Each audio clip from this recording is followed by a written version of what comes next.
right to this, a suggestion via a channel member, guys. Let's go ahead and jump into it. This title is wild. Let's see what Brandon Johnson is doing to destroy Chicago today. Topic of the hour.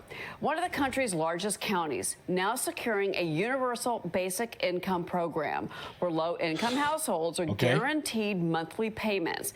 Fox Business's Kelly Saberi is live from Chicago, where this program is unfolding after a lot of public discourse over this decision. Kelly. Good morning, Cheryl. This is what we know so far. $7.5 million will go towards this program, but who qualifies, how much the payments will be, and what recipients can spend this money on are still up in the air. That better be yearly. Economic Security Illinois says almost all of the participants use these payments of Cook County's 2022 pilot program for their basic necessities. Cook County once had the nation's largest such program using money from the American Rescue Plan Act. For 2 years, monthly payments of $500 were given to 3,250 households, no strings attached. 56% of those in the program were employed with an average income of $21,000. Now, 94% of recipients said the money went to emergency expenses, while an Illinois think tank says that they don't believe this expense, or excuse me, that this money for these people is not worth the expense to Illinois taxpayers. Listen to this. Let's hear this. There are over 700,000 individuals in Cook County who are below the federal poverty line. If you extended it to every individual at current program rates, that would cost over $4 billion. Okay. This is crazy. Like, listen, like, I understand the concept of helping someone out if they need some help, like temporarily, but it does sound like this is a program that's going to kind of run on kind of in the indefinite future, into the indefinite future. Let's just say this here.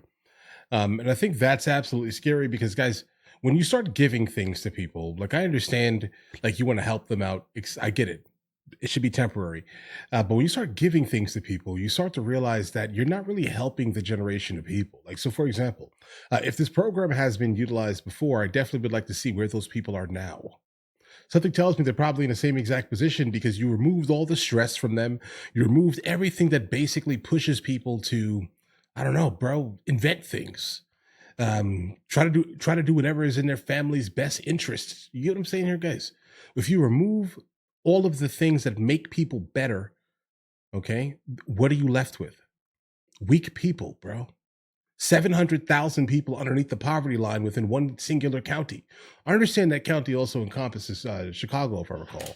We're told the county's Bureau of Economic Development will have some of the answers to our questions by mid to late 2026. Cheryl, back to you. I'm Kelly sure. Saberi, thank you so much. A lot to unpack there from this. And, you know, to be clear, what they're talking about here is with this guaranteed basic income is there's no requirement. No requirement. Which is different from universal income, which goes to everybody. So this is but welfare of sorts. We've seen this in Los Angeles, Chicago, where we just came from, Denver, San Francisco, Houston. Of sorts. Many critics say this is nothing more than an extension of welfare benefits and that you disenfranchise people from going out and seeking meaningful employment. It is not, it's a handout, not a hand up. Exactly. And this is exactly the progressive strategy is right they'll here. put something out there that makes you dependent on the government, and then they'll go back and say, well, why would you possibly oppose giving poor people money, right? They frame it this perfect way. They do the same thing, covering up socialism on all sorts of issues. I mean, you look at the Green New Deal, which I refer to as watermelon policy, where it's green on the outside and it's red on the inside, because it's really just socialism. But they go back and they say, how could you possibly go against protecting the environment? You're an evil person. Meanwhile, it's easier to build things in America that are cleaner and better than the Chinese that, you know, conveniently these folks don't talk about. But that's how they continue to cover up their socialist goals, is by framing it in the most positive way possible. That it's humane, and there's something wrong with you if you don't agree. Yeah, exactly. You're deplorable. And hiding the fact that it makes people dependent, which is as inhumane as it gets. But that is Guys, unfortunately, I didn't watch whether this. it's SNAP Trust or me. it's welfare assistance or it's housing assistance. I mean, that's what ends up happening in many of these instances. And sometimes you end up with these nonprofits that come in and you've got fraudulent activity, and next thing you know, you've got a corruption investigation. Exactly. Looking at you, New York City. Sorry, but and that's again another crisis when cities are already strapped. Well, and I'm sorry, but I don't think the fiscal house in Chicago is exactly not going great. solid right now. Well, No, exactly. it's not. There is a $1.2 billion deficit in the city of Chicago. And so Cook County, which is the county that's proposing this universal income solution, well, guess what? Guess where Chicago is? Cook County. So where's the money going to come from? My guess, they're going to try to put more taxes on the wealthy or on businesses, which is why so many businesses have left and why so many of the wealthy have left. And they've gone north. They've gone to up the lake to places like Kenilworth and Winnetka and Lake Forest, et cetera.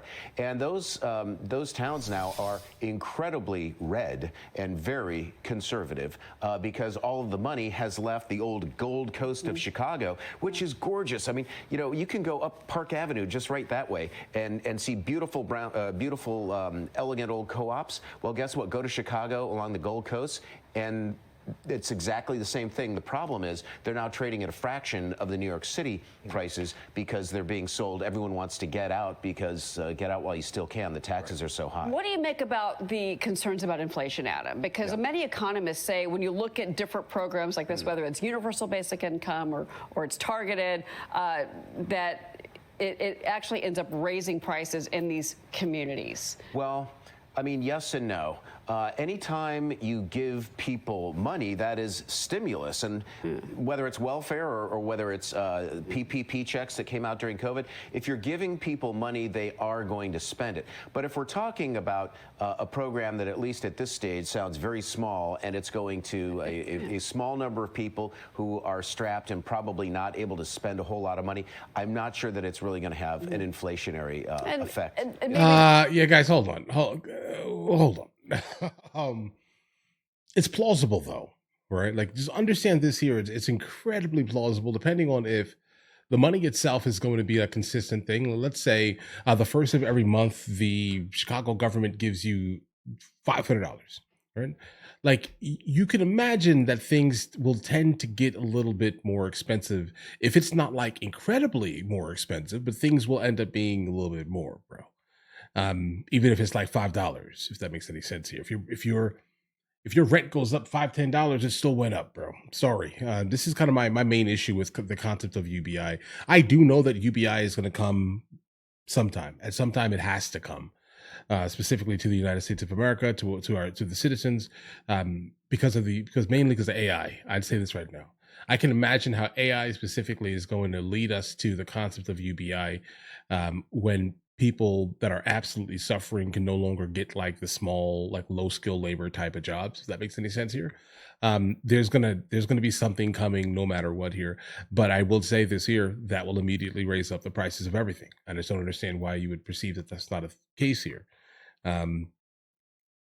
Unless it's like a one-time thing. He tried to refer to it as a stimulus. That's interesting. If it's just a stimulus, then just give it once, right? Like, if that's the case, just give it once. But once you bake it into everyone's salary, the person that's renting that house knows they can now get more money for it. Like, they're just going to raise the price of living in the entire area by like $100. Let's just say that there. Now they are getting $100 more than they had before because they know that the person in the house now has it. Right? They have the ability now to do that here, guys. This is just kind of what the system that we're in kind of is. If you have more money to spend, I'm going to charge more for it. I want more money. That's like the default here, right? Now, do I think that every single person that is uber wealthy is like running super far from all of these major socialist cities right now? No, they're not. Enough data has come out to basically disprove that almost immediately. But it also depends on how the person that is asking or stating the question defines wealthy or rich, right? If you're someone who says $100,000 makes you rich, then okay, those people are probably going to leave, guys, right? 100,000, 200,000, 400,000, these people are probably going to go, right? Because to the masses of Americans, those people are considered wealthy, but to the literal wealthy, that's considered nothing, right? So the taxes that they're basically getting rid of, they don't care about because they're super wealthy. They're actually wealthy, like not what the masses of Americans would consider as wealth, right? So you have to understand this. The concept of wealthy, the concept of rich is incredibly subjective. And the super, super rich generally don't really care that much. There's some that do, specifically if they're running like gigantic corporations, right? But most don't, and the data disproves it. But all right, listen, you guys all have an absolutely amazing day. Enjoy your day thoroughly. Guys, do you want to watch movies with me. I never actually thought to like promote it over here, guys. But if you guys do want to watch it, guys, we have hundreds of movies, and I mean hundreds of movies that we've reacted to. You guys can come watch them with me if you want to, along with many TV shows. Currently, we're working on the show Dexter, along with Vikings, and we have a lot of series that are already completed. But if you guys do want to watch it with me, the link is in the description. Everything's available at the second tier. But of course, if that's not your thing, guys, don't worry. Right? Listen, like and subscribe.